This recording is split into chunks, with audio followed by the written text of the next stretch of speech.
안녕하세요. 네, 지퍼노무입니다. 자, 이번 시간에는 6월 요 이제 중순이 정도 시작이 되면은 꼭 해줘야 되는 거에 대해서 제가 이제 설명을 드리려고 하는데, 요 시기 때 여러분들이 이걸 꼭 잘 해주셔야 고추가 지금 잘 생육을 잘 하고 열매도 많이 달고 이제 그렇게 이제 하는 시기니까 거기에 대해서 제가 알려드릴 시간을 갖도록 하겠습니다.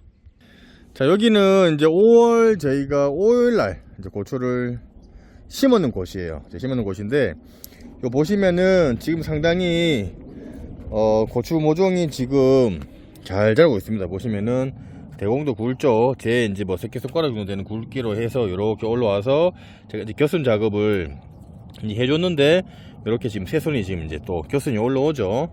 그리고 요건 또 살리는 방법을 해서 뭐 한, 둘, 셋, 네 개 정도는 제가 또 겨순을 살리고는 있습니다. 그리고 첫 번째 방아다리, 두 번째 방아다리, 그리고 세 번째 방아다리, 네 번째 방아다리, 다섯 번째, 여섯 번째, 일곱 번째, 여덟 번째, 이런 식으로 이제 노지가 여덟 번째까지 방아다리가 형성이 되어 있어서 그 사이사이마다 이렇게 지금 고추가 달려 있습니다. 자, 그러면은 여러분들이 5월 초, 뭐 4월 말 혹은 그 시기에 이제 심었을 경우에는 여러분들이 1차 우리가 여러분들 웃거름을 기본적으로 한 달 심고 나서 20일에서 30일이 정도 지나면은 포기와 포기 사이에다가 구멍을 뚫고 1차 웃거름을 NK 비료라든지 여러가지 미령 요소를 넣어서 밑거름에서 충분한 에너지를 얘네들이 심고 나서 빨아 당기고 나서 그 에너지들이 소모가 된 뒤에 추가적으로 우리가 1차 웃거름을 줘서 고추나무가 더욱더 생장을 하면서 영양성분을 쭉쭉 빨아당길 수 있도록 그런 거를 1차를 해줍니다. 그런데 요 밭은 저희가 항상 이제 농사를 짓다 보면은 여러분들도 기본적으로 1차, 2차, 3차, 뭐 4차까지 주시는 분도 있는데 보통 1차, 2차, 3차까지를 줘요. 근데 저희는 지금 1차를 주지 않은 상황인데도 고추가 지금 이렇게 잘 자라고 있습니다. 그리고 보시면은 밑에 관수시설도 지금 안 되어 있어요. 자, 보시면은 여기도 지금 고추 모종이 상당히 지금 많이 잘 자랐죠. 고추 열매도 이렇게 지금 잘 자랐고 이런 식으로 지금 올라오고 있는데, 이거는 제가 여러분들한테 이거를 이렇게 하는 방법은 뭐냐면, 저희도 매년 농사를 하다 보니까 여러 농사를 짓습니다. 노농사도 짓고 고추 농사도 짓고 마늘 농사도 짓다 보니까 이게 인건비는 많이 올라가고 농사가 사람 손이 많이 들어가요, 품이. 그래서 품값이 인건비가 많이 비싸다 보니까 보통 농장주가 이거를 다 해야 되는데, 고추나무와 고추나무 사이에 1차 웃거름을 구멍을 뚫고 주는 게 보통 일이 아니에요, 여러분들. 그래서 저희는 이왕 밑거름을 충분히 줄 때도 여러분들이 나중에 이제 농사를 전문적으로 하시려고 하시는 분들은 밑거름을 충분히 여러분들이 잘 주시고, 당연히 화학 비료라든지 퇴비라든지 이런 것들을 넣을 때도 최소 15일에서 한 달 정도는 미리 완숙이 된 퇴비를 넣고 화학 비료도 일찍 넣어서 가스장애가 발생을 하지 않은 상태에서 이 비닐을 덮어 주셔야 되고요. 그리고 두둑 성형을 할 때도 높이와 너비에 이런 것들도 어느 정도 맞춰 주셔야 돼요. 어느 정도 높이를 높여 주고, 그리고 폭도 어느 정도 올려 주게 되면은 1차 웃거름을 주지 않더라도 이렇게 고추를 잘 키울 수가 있습니다, 여러분들. 이건 하다 보면은 여러분들 노하우가 생길 거예요. 왜냐면 한 번씩 이게 1차 웃거름 주는 것도 보통 일이 아니에요. 그런데 이제 요 상태에서 저희도 1차 웃거름은 안 주더라도 이제 여러분들 같은 경우에는 이제 2차 웃거름을 5월 5일이나 5월 초, 뭐 4월 말에 심었다고 하신 분들은 1차 웃거름 주시고 나서 이제 2차 웃거름을 주셔야 되는데, 한 이 정도 달하면은 여기까지 이 고추나무의 뿌리가 상당히 지금 많이 나와 있는 상태입니다. 그러면은 여기서 여러분들이 내 고추밭에 고추나무가 이 정도로 큰지 먼저 확인을 하시고, 혹은 이렇게 조금 작은지 이런 것들을 기준을 삼아서 무릎 밑으로, 내 헛걸에서 무릎 밑으로 정도 자랐을 경우에는 아직까지는 요 안에까지 뿌리가 발생을 안 했기 때문에 여기에 주셔도 되는데, 어느 정도 많이 자랐다 하시는 분들은 2차 웃거름은 여기 보시면 대각선 여기에다가 구멍을 파서 우리가 보통 NK 비료를 한 숟가락 정도, 밥숟가락으로 해서 넣어 주시면은 충분히 여러분들이 이쪽으로 해서 고추나무 뿌리가 뻗어 나와서 여기서 이제 흡수를 해서 얘가 영양분을 빨아 당겨서 지금 보시면은 조금이나마 도움이 되셨으면 지퍼농부 구독하기 무료입니다. 구독하기 이렇게 눌러주시고요. 종 눌러서 전체 알람 설정으로 이렇게 해놓으시면은 무료로 더욱더 많은 정보를 받아보실 수가 있습니다. 영양생장에서 생식생장으로 시기다 보니까 그런 영양분들을 골고루 여기서 빨아당길 수가 있기 때문에 여러분들이 일반적인 노지에 사시는 분들은 2차 NK비료라든지 웃거름을 주셔야 됩니다. 그래서 보통 심고 나서 20일에서 30일, 그리고 2차도 심고 나서 20일에서 30일경 고추 생육의 상태에 따라서 주시면 되고, 오늘 집에도 여러가지 지금 비료들이 있을 겁니다. 그러면 어떤 걸 줘야 되냐면은 기본적으로 여러분들이 많이 쓰시는 게 이제 복합비료라는, 이번에 밑거름용으로 질소, 인산, 칼륨, 그리고 여기 보시면은 이게 고토입니다. 고토, 그리고 붕소가 이렇게 지금 들어가 있는 게 보통 여러분들이 많이 사용을 할 건데, 뭐 이런 걸 사용하시거나 뭐 맞춤 이런 거, 보통 여기 이제 밑거름으로 이제 많이 이렇게 이제 그 봉지에 적혀 있을 겁니다. 근데 여러분들이 이제 농사를 지으신 분들은 보통 밑거름으로 이거를 1차 웃거름이든 2차 웃거름이든 3차 웃거름을 사용을 하시는 분들이 많아요.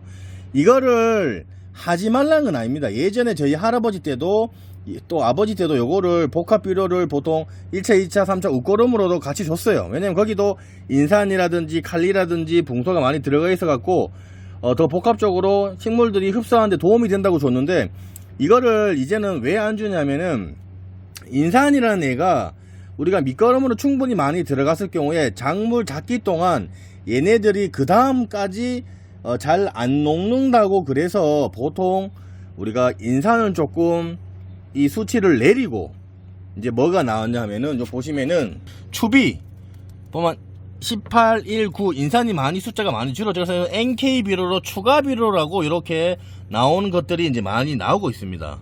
자 보시면 요것도 NK 플러스 인크 해서 여기 이제 인이 1이 들어가고, 복합 같은 경우에는 인산이 보통 13이나 요 6이나 이렇게 상당히 많이 들어가죠, 밑거름에는. 왜냐면 인이 식물에 필요하기 때문에 충분히 들어가는 부분인데, 추가로 줄 때는 굳이 그렇게 많이 주지 않더라도 땅 속에 필요한 것만 공급을 해서, 토양을 우리가 한 해 두 해만 써서 안 할 게 아니잖아요, 그죠?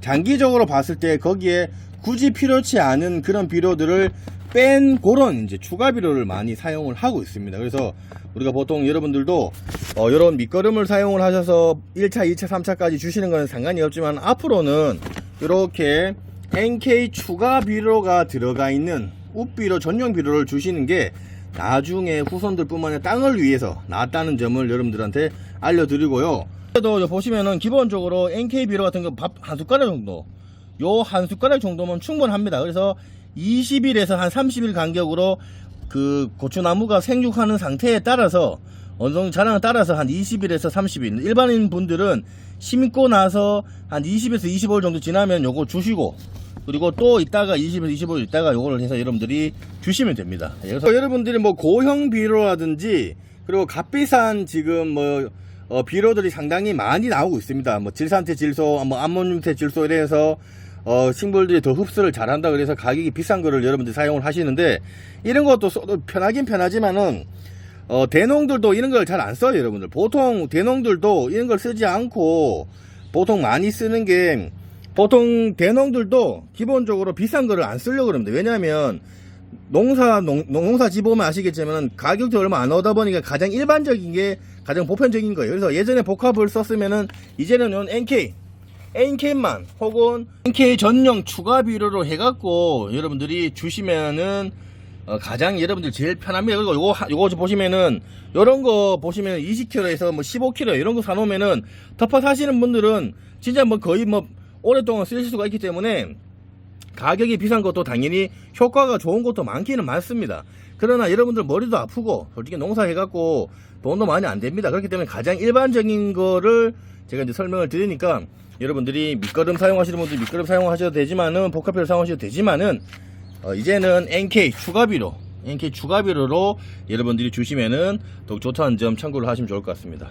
이거를 하기 싫으신 분들은 아예 비닐을 씌울 때 점적 테이프라든지 점적 관수 시설을 설치를 하세요.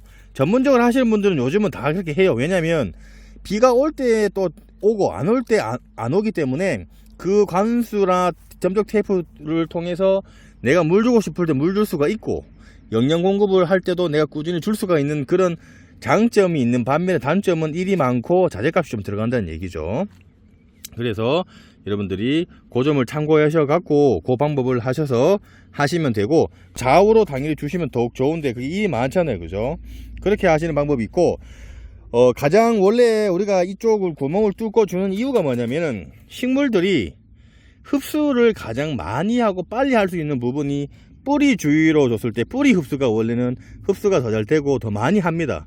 그렇다 보니까 우리가 여기서 구멍을 뚫어서 저희가 뭐 1차나 2차, 3차까지 웃거름을 주는데, 그렇게 안 되시는 분들은 옆면 시뷰에서 잎이랑 줄기랑 그리고 해서 푹 샤워시키듯이 우리가 주시게 되면은 이 토양 쪽으로 해서 들어가서 또 흡수를 하는 방법이 있는데, 그런 것들은 여러분들이 기본적으로 진딧물약이라든지 총체벌레, 그리고 이제 뭐 탄저병, 그리고 뭐 담배나방, 뭐 응애류, 또 역병, 이런 거를 같이 혼용을 해서 치실 때 거기에 영양분을 충분히 같이 혼용을 해서 여러분들이 치셔도 여기에 맞춰서 이거를 흡수를 해서 거기에 맞춰서 효과를 볼 수가 있기 때문에, 저희는 연면 시비를 해서도 영양분을 주지만은 가장 효과가 있는 거는 땅으로 해서 주는 게 가장 효과가 있습니다. 예.